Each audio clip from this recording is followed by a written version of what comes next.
नमस्कार, आप देख रहे हैं IND न्यूज। चलिए आगे बढ़ते हैं और रुख करते हैं खबरों की ओर।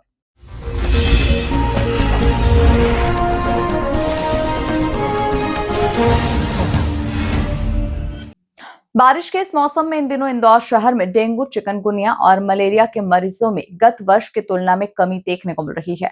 बता दें कि जिला मलेरिया अधिकारी डॉक्टर रश्मि दुबे ने जानकारी देते हुए बताया कि डेंगू मलेरिया के मच्छर को पनपने के लिए जो अनुकूल मौसम की आवश्यकता होती है, वो इंदौर और मालवा में गत दिनों नजर नहीं आने के चलते डेंगू मलेरिया के मरीजों में कमी दिखाई दे रही है। किंतु 2 दिनों से लगातार बारिश हो रही है। जो मौसम और वातावरण बना हुआ है वो डेंगू मलेरिया के मच्छरों के लिए उपरोक्त होने के कारण अब ऐसा लगता है डेंगू मलेरिया के मरीजों की संख्या बढ़ेगी। वर्तमान में हमें 3 डेंगू के मरीज मिले हैं, जिनमें से एक खरगोन से आई महिला पुलिस अधिकारी डेंगू पॉजिटिव पाई गई है। 2 अन्य व्यक्ति थे, जिसे मिलाकर अब तक 28 मरीज डेंगू के आ चुके हैं, जो कि सभी स्वस्थ हैं। 5 मरीज मलेरिया के हैं और चिकनगुनिया का एक भी मरीज आज दिनांक तक आइडेंटिफाई नहीं हो पाया। मलेरिया, डेंगू, चिकनगुनिया से बचने के लिए स्वास्थ्य विभाग हर संभव प्रयास कर रहा है। जहां भी डेंगू का लार्वा मिलने की सूचना मिलती है, विभाग तुरंत जाकर वहां दवाइयों का छिड़काव कर लार्वा को नष्ट करता है। आने वाले दिनों में ड्रोन का भी उपयोग किया जाएगा, ताकि बड़ी बड़ी होटल्स, मॉल्स और बड़ी बिल्डिंग जिनकी छतों पर गमलों में पानी भरे होने की संभावना रहती है और डेंगू के लार्वा पैदा होने की संभावना बढ़ जाती है, उन पर नजर रखी जाएगी। और इसी के साथ ही जहां नियमों का उल्लंघन किया गया, वहां नगर निगम चालानी कार्रवाई भी करेगा।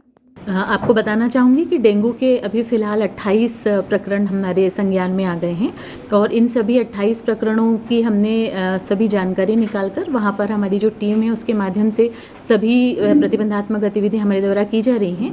रिसेंटली अभी 3 केसेस हमें कल ही मिले हैं, तो वहाँ पर भी हमारी टीम आज जाके काम कर रही है। स्वास्थ्य विभाग इन सब बीमारियों को दूर करने के लिए क्या क्या प्रयास कर रहा है और कहाँ काम कर रहा है? जो भी हमें नए केस की सूचना मिलती है या संदिग्ध मरीजों की भी सूचना प्राइवेट हॉस्पिटल से मिलती है, IHIP पोर्टल के माध्यम से मिलती है या मीडिया के माध्यम से भी यदि हमें संदिग्ध बुखार के मरीजों की सूचना मिलती है, तो वहाँ पर हम हमारी टीम लगाते हैं। वहाँ पर हमारी टीम का फीवर सर्वे का कार्यक्रम चलता है। फीवर सर्वे में हम RD किट के माध्यम से, स्लाइड के माध्यम से बुखार के मरीजों की जाँच करते हैं।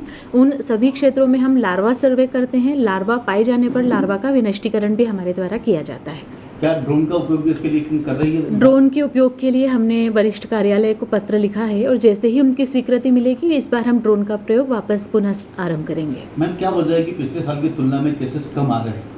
एक सबसे प्रमुख कारण तो ये रहा कि इस बार मानसून इंदौर शहर और आसपास के क्षेत्रों में बहुत लेट आया, तो उस कारण जो वायरस को ग्रो करने के लिए एक ऑप्टिमम टेम्परेचर, ऑप्टिमम ह्यूमिडिटी और मॉइस्चर की रिक्वायरमेंट होती है, वो उन्हें अभी तक अनुकूल वातावरण मिला नहीं।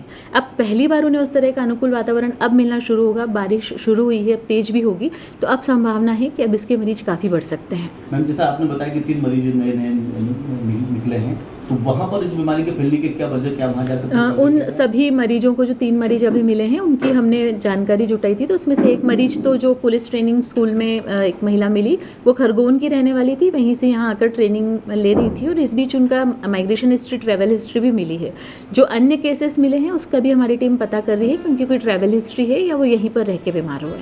पिछले साल ये देखने में आया था कि ग्रामीण क्षेत्रों में बहुत ज़्यादा केसेस आ रहे हैं, इस बार ग्रामीण क्षेत्र की स्थिति क्या है? हमारा ग्रामीण क्षेत्र में जो देपालपुर क्षेत्र का पूरा एरिया है उसे हम हॉटस्पॉट एरिया मानते हैं, क्योंकि पिछले कई वर्षों के इतिहास में वहाँ पर डेंगू के केसेस अलग अलग क्षेत्रों में मिले। इस बार भी चित्तौड़ा जो है वहाँ पर एक छोटा सा गाँव, उसमें लगभग 13 प्रकरण डेंगू पॉजिटिव पाए गए थे। तो रूरल एरियाज़ में भी हमारी टीम काम कर रही है। तिल्लौर खुर्द का भी अभी हमें एक नया प्रकरण कल ही मिला है, तो आज हमारी टीम वहाँ पर भी जाकर गतिविधि संपादित कर रही है। मलेरिया और चिकनगुनिया की स्थिति क्या है? चिकनगुनिया के मरीज अभी तक नहीं आए हैं सामने, लेकिन मलेरिया के 5 प्रकरण अभी तक हमारे संज्ञान में हैं और अब वो सभी मरीज पूरी तरह से स्वस्थ हैं।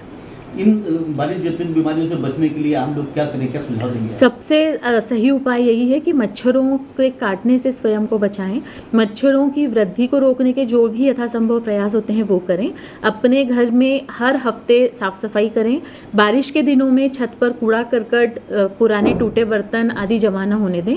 यदि घर में, छत में, कंस्ट्रक्शन साइट में, आसपास के परिसर में कहीं भी टूटे फूटे बर्तन, कूड़ा, कचरा ये सब है, तो उसकी सफाई कर लें, उसमें पानी जमा न होने दें। उसी तरह से पूरी बाह के कपड़े पहन कर रखें और जितने भी तरह के मॉस्किटो रैपलेंट्स आप उसमें से जो भी ठीक लगता है उसका इस्तेमाल करें ताकि मच्छरों के काटने से स्वयं को बचा सकें। जिन घरों में जिन कंस्ट्रक्शन साइट में इस तरह के लार्वा निकल रहे हैं, क्या उनके खिलाफ भी किसी प्रकार की कोई कार्रवाई जो बड़े स्तर पर कमर्शियल ऑर्गेनाइजेशंस हैं और स्कूल्स, कोचिंग क्लासेस, रेस्टोरेंट्स, बड़ी होटल्स, इस तरह के जो संस्थान हैं, जब डेंगू के प्रकरण बढ़ेंगे तो हम नगर निगम के साथ मिलकर एक ऐसी संयुक्त ड्राइव अभियान भी चलाएंगे। चालानी कार्रवाई करने का अधिकार नगर निगम के पास है, तो हम जब भी कार्रवाई करेंगे उनके साथ संयुक्त रूप से करेंगे और उनके माध्यम से ही चालानी कार्रवाई संपादित की जाएगी।